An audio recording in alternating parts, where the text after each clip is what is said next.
everybody. Ron Wildman in for former Mayor Jack Ellis on our Middle Georgia Spotlight program. Thank you for joining us. Also joining us, Bibb County Coroner Leon Jones. Afternoon, sir. Happy New Year. Happy New Year to you. Are they happy for you these days? Well, I woke up. That's always a plus. You're absolutely right. Well, almost every big story last year crosses your desk, it seems. That's correct. Homicides, the pandemic, COVID, Pedestrians. and beyond. What's it like for you, this job? You can't say it's a fun job, but you try to get some enjoyment out of it, don't I you? try to get some enjoyment because I love helping people, and that includes helping families. And we have a great chemistry in our office, the staff, and we go beyond the call of duty on every call, and we don't have a problem with it.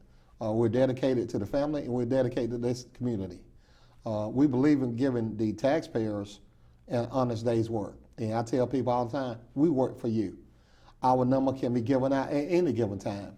I know some elected officials, they're reluctant to give their cell phone number, and that's fine, okay? If that's what they want to do, that's fine, okay? But me, as an elected official, I tell people, in the 911 center especially, you can give my number and our deputy coroner's number out to anybody at any given time. We work for the taxpayers, okay? And mind you, I started in the coroner's office in 1990. I was elected 4, 8, 12, 16, and 20, okay? I'm dedicated to this community, and I care about my country. I love Macon, so I love my country. So it's not an issue. We work for the taxpayers, and I have emphasized that, and everybody in my office know that. Roughly, what are your duties? We do death investigations, parallel with the sheriff department or the fire department. Someone get killed, we'll go out, we let the sheriff department do their thing, then we'll do our thing. We don't contaminate a crime scene. We're professionals. We've been to school. We know how to do it and not contaminate a crime scene. Case in point, if someone gets shot or murdered in a house, we'll go and pronounce somebody dead like 3 o'clock. We'll stay in our car. We do our paperwork, name, address, pronounce time. When the sheriff department or the crime lab say, okay, Leon, y'all can come in, that's when we go in, okay? We're professionals. We do more than ride around in pretty cars and pretty lights. We know our job. Death investigations parallel with the fire department or sheriff department, okay?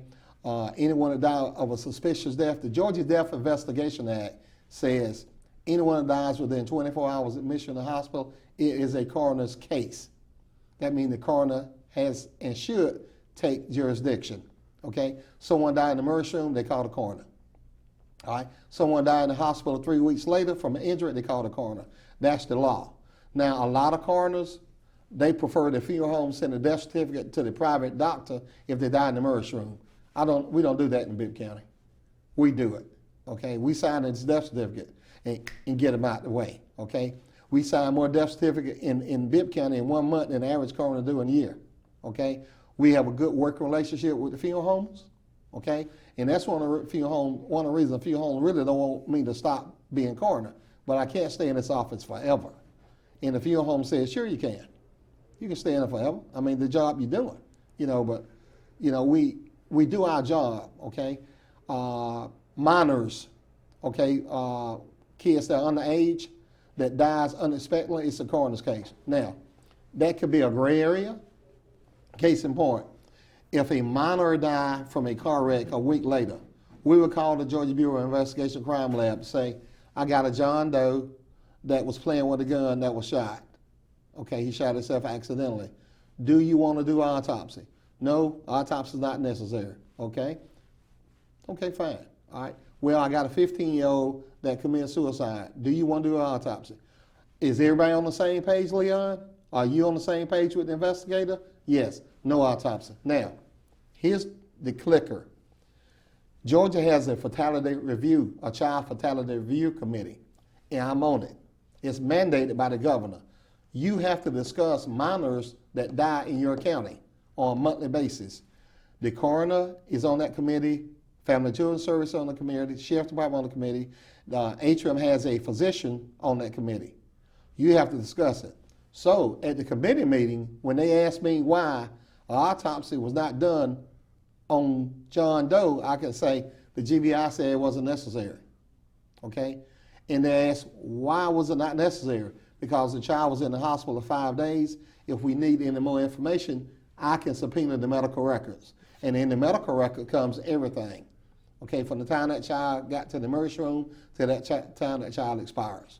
But that is mandated by the governor's office. You have to meet. Now, a little gray area, if a child from Bibb County gets killed in Lawrence County coroner, Richard Stanley, has jurisdiction, but the fatality review committee is done in Bibb County. I don't understand that one, but I don't question that one. Okay, so he's a Bibb County resident. He get killed in Lawrence County. Richard Stanley would do the death certificate, but the review is done by me. That means I got to call Richard and get the information. All this for a juvenile death. Correct. That's right. Now, what about an adult death that might be suicide? Okay, the same thing. If a person in Macon take their own life, okay, and the sheriff department and the coroner's on the same page, no autopsy. If it's an entrance and an exit wound, okay? If you got an entrance and an exit, and in the sheriff's department, the crime lab can get the projectile, no autopsy. If you got an entrance and no exit, got to have an autopsy, okay? In 1990, the late Jerry Finley was my coroner instructor in Forsyth. He said, you never bury anyone with a projectile in them. You always call the GBI and let them get the bullet out. We have had some cases, Ron, that we're able to get the bullet out our own self on the scene. Yeah. Okay? But now, you should never, ever bury a person with a projectile in them. I knew a guy did just the opposite because he got too close to the family. Okay? His coroner in the county, he was too close to the family, went to school with the guy killed himself. Okay, son came in from Arizona, so my dad didn't kill himself. They had to exhume the body to get the bullet out. You should never bury anybody with a projectile in them. Well, it's not a cut and dry business, is it? No, sir. No, it's not. Over a year's time, how many deaths do we have in Bibb County? Okay, we average about 1,000 deaths a year in Bibb County. I think it was beginning, we had more in 2020. I think that's the year that COVID hit. COVID came in March. That hardcore Okay. COVID, yes. We ran out of body bags. Okay, because a COVID patient is supposed to be double bagged. Yeah. We ran out of body bags. I had to borrow some body bags from the local hospitals. Okay, because a COVID patient is supposed to be double bagged, and you have to really be careful with COVID patients. You have to assume that everybody is COVID positive. Okay, when a person die in a house, and one of my coroners get there, and we pronounce that person, and they tell us what funeral home they want to use, when we notify that funeral home, we tell that funeral home, hey, John Doe is COVID positive. So they can come already prepared with their mask, gowns, and everything. Because you don't want to bring nothing home to anybody but yourself. You have to be very careful. Well, in 2021 now, was it less death from COVID in 21 than 20? It evened off, it slacked off a little bit. But I think the people that was dying in the hospital was COVID. Now, mind you now, if you die in the hospital longer than 24 hours, it's not a coroner's case unless you're injured. So they had a lot of COVID deaths in hospitals. But a lot of people, they felt confined and they started getting out more. And I think that when they would start getting out, they was not taking the extra safety precaution. I mean, simple things like wiping down the grocery buggy with a Lysol, wiping down the hand pumps when you pump gas with Lysol, simple things like that. When you get your car to the shop, spray your car down with Lysol, wipe it down. Don't spray the radio, okay, because it will short out the computer system, but just wipe it down. I mean, things like that, simple things can slow down the virus. Nobody wants to infringe on anybody's constitutional rights. This is not a constitutional rights issue to me. It's a healthcare issue. So if you don't want to take the shot, fine. You don't want to take the booster, fine. It's your body. We live in the greatest country in the world, but that's on you, okay? Well, you came in here with a mask on. I thought we were getting away from that. Well, you thought you was getting away at my age I have an underlying medical condition, okay? And my wife is a nurse. Oh. So I'm gonna get some heat. I'm gonna go ahead and tell you now. When she sees When this? she see this, I'm gonna get some heat. So I'll be ready to get the heat. She's a nurse. And so we've been together 34 years, so I just take the heat like a man and go to my room. Homicides were a big newsmaker. I mean, last year we had more than 50. Mm-hmm. This year, 2020 more than 50.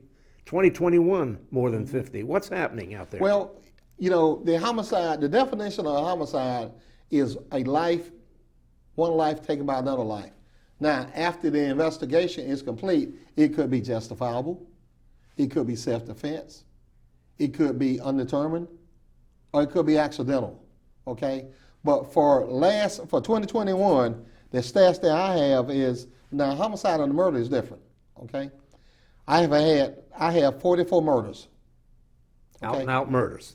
Murders. Now that's including the gentleman at the prison on Fulton Mill Road. I have to count that because it occurred in Bibb County. All right? The sheriff department don't count it, okay? But the gentleman that killed him is going to be tried in Bibb County DA's office, okay? I have to count that. But anyone is one too many, okay? And to alleviate misinterpretation, when the media called me and asked me about a homicide, I said, we have a shooting death and the gentleman has died at Natrium ER. I'll let the sheriff's department give you the narrative. They'll say, okay, because I don't want to say it's a homicide and it's not a homicide, why not just justifiable? That's the reason. This year, the mayor and I discussed it. This is the best way to handle it. Someone called and say John Doe got shot. Yes, John Doe got shot, and John Doe was pronounced dead in the emergency room for a gunshot wound. Okay, where's a homicide? I don't know. Okay, I'll let you get that information from an investigating officer. So the numbers won't be.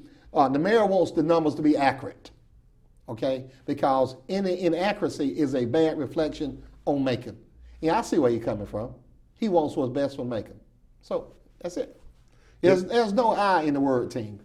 Well, you know, ABC News, I think, had a national map showing homicides on the increase across the country. There was New York City, there's Chicago, there's Los Angeles, there's Dallas and Houston, and Macon was on there too. Per capita, right? Yes. Number 16 per, and I just found that out last Saturday.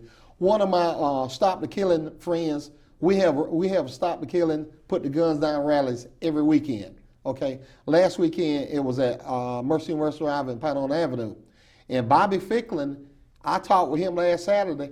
He the one that told me that Macon was number 16 per capita, and all I could do was just drop my head. That's all I could do, just drop my head. These rallies you have on the street corners, when did they start? Why did they start? They started because I got tired of the killing. Okay, I got tired of the killing. You know, I think I think I started in 19 or 20. The pandemic was 20, so I think I started in 19 because I was on your show. I borrowed a hearse and put a sign on it and drove it all over town. Had stopped the killing. Okay, then I got some signs made up and some T-shirts because I believe, as an elected official, and I consider myself a leader. Okay, I don't play the race card. I don't play the blame game. Okay.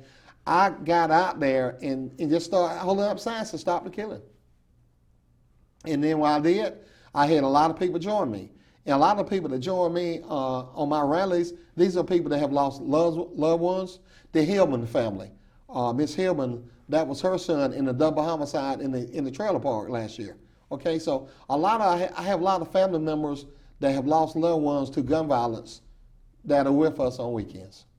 Do you feel it's not going anywhere with the increase in these murders? Billy Henderson said, a winner never quits and a quitter never wins. We're going to stay on the campaign trail. Okay? As long as it takes, we're not going to quit. We're not going to stop holding up these signs to stop the killing because we live here. And I said been saying this for a long time. Crime, education, economic development, all three of those ties together. Okay? And that's what the mayor is concerned about. Economic development. Okay, nobody's going to bring economic development to a crime-ridden city. They're not going to do that. Okay? There's not many places they can go with it anymore. Yeah, you're right. But my job, It's happening everywhere. I mean, Yeah. what do you hear about that? Why is this going on? I don't know. I don't know where my own opinion is. This is my own opinion. This is anger and conflict. This has nothing to do with poverty, okay, blight. Okay, I think John Doe is mad at Jim Doe because Jim Doe is not dating John Doe's ex-girlfriend. If she wanted you, you would be with her. It's just that simple. A lot of these things are domestic issues. This is anger. I'm mad with you. Okay? All right? Now, that's just my opinion. I don't have any stats that could back that up. I'm sure it might be some drug involvement. I don't know. Okay? I don't have the stats on that. But if you look, this is our city. And as coroner of Benton County, I am supposed to do everything in my power to try to keep the killing down. Not only the killing, I like to see the shooting stops. Because we have a lot of shootings too, okay? They say one theory is that these movies, these video games have cheapened shooting and killing people. Like they just shoot up all the time, and it translates into the streets. Well, I wouldn't know about that because, to me now, that goes back to watching what your children do at the house. Watching them be on the internet, see what they're looking at on the internet.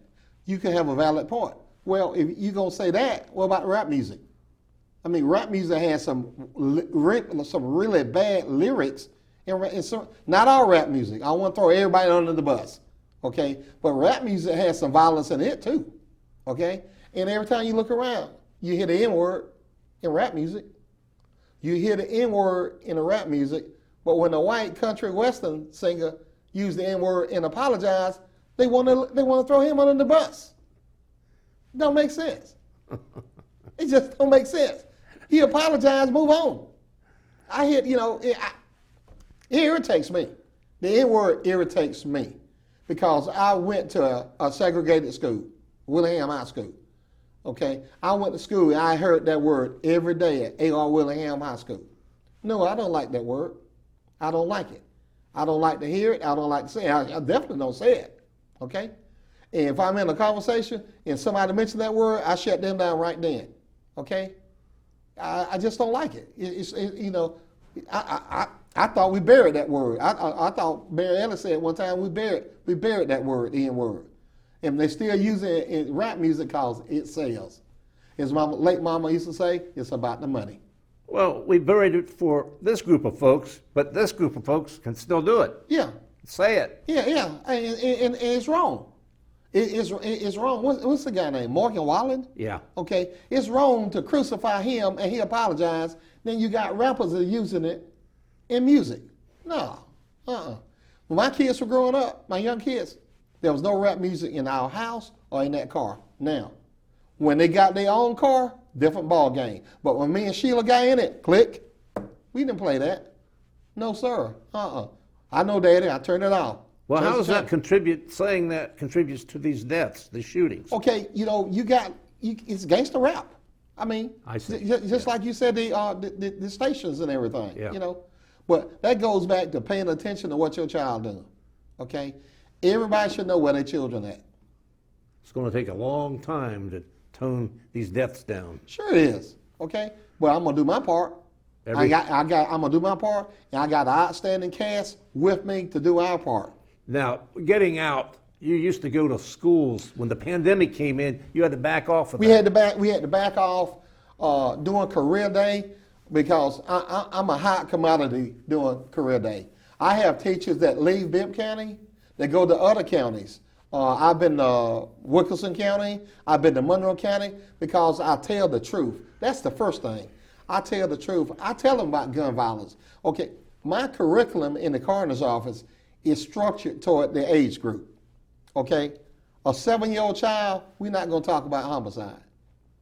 Okay, but we're going to tell him yes sir, no sir, yes ma'am, no ma'am. It's never yell or no. Okay. Little boys don't hit little girls don't hit little girls, little boys, okay? Be a gentleman and pull your pants up, okay? As the teenagers get older, that's when the curriculum get different. When they get 15 and up, we start talking about peer pressure. We start talking about sex, unprotected sex, and babies, and suicide, and stuff like that. We talk about that. But unfortunately, COVID put a damper on a lot of our speaking engagements to the public, especially during the schools. I went to a school last year. I went to Soares Academy, Dale Hutchins, and spoke to a group last year, okay? And we maintained social distance and everything, all that kind of stuff. But COVID really slowed down. It slowed down my internship. You know, I had an internship in Bibb County Coroner's Office where you could do a ride-along with the Coroner's Office. That slowed down. That completely stopped while COVID is here. I'm on that Pedestrian Safety Review Board, and we have double-digit pedestrian deaths. This was brought to my attention by you several years ago on the morning show for WPGA. Right.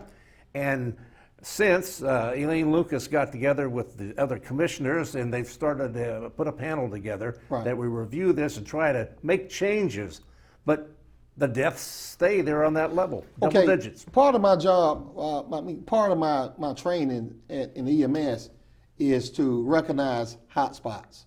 And I said this before on your show. There are hot spots in Macon, Georgia. One of them, Gray Highway. Yeah. That's one of them. Another one is Panona Avenue, near the Burger King. That's another one. The biggest one I've been concerned about for years is Montpelier Avenue between Bobbitt's Tire Company and the old Colonial Bakery. Yes. All right, they got an island in front of Bentley & Sons Funeral Home. On any given Saturday, Bentley's will have 4 or 5 funerals, okay? It's like a racetrack there. Yes. It's like a racetrack, okay? Now, going to the chapel for a service, they are instructed to cross in a crosswalk. The owner of the funeral home like the guy hit in a crosswalk. DeAndre Bentley, going across the street. He like the guy hit. It's like a racetrack. I offered to pay a Bibb County deputy $50 an hour out of my own pocket just to sit there, Bentley & Sons Funeral Home. You can't find nobody. Okay? $50 an hour just to sit there in a marked patrol car when Bentley's having a funeral so the cars will slow down. I couldn't find nobody. Well, they're saying speed starts on the interstates and it comes back down on the local level. Everybody wants to go faster than what they're supposed to do. And they say these wide streets we have, 5, 6, 7 lanes, Gray Highway, Pinona Avenue in certain places and other places is causing these pedestrian fatals. You could have a point there, but you also got to think about this now. The pedestrian himself or herself got to share some accountability. Okay? Now, if you got dark clothing and you crossing Pinona Avenue near the Burger King at night, that's a disaster looking to happen. We all have those stories. Okay, that's right. I've taken pictures and put it on Facebook, or I had people put it on Facebook where people are crossing Pinona Avenue, standing in the turning lane with a baby in a grocery buggy. Oh yes. I mean a buggy. I mean, no. I've seen all types. All types. You got to have some accountability. Gray Highway in particular. Exactly. That's. I mean, it's a state road. Look at the lanes. I mean, you got it all the time. But you know, you got restaurants on both sides of the road. Okay. You got McAfee Towers on this side. On this side, you got the Crystal and the Burger King. On the other side, you got Dairy Queen and Arby's. Okay. Gray Highway is so dangerous. I really believe it won't make no difference if you went to the traffic light at Sherland Drive to cross.